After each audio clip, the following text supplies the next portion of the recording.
Nagaraju uncle ఎవరు? ఎవరా? ఆయనకు అసలు భయమే ఉండదు తెలుసా? ఆయన పాములు పట్టడంలో ఎక్స్పర్ట్ రా. ఇంకెందుకు లేదు పదే అన్న. పదా.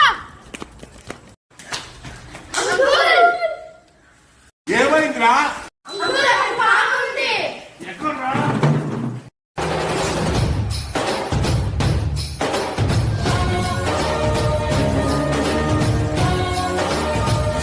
చూసింది ఎక్కడ? అక్కడ ఏ వద్దు, ఎక్కడ ఉండండి, ఎక్కడ ఉంది? ఇప్పుడు నేను వస్తా.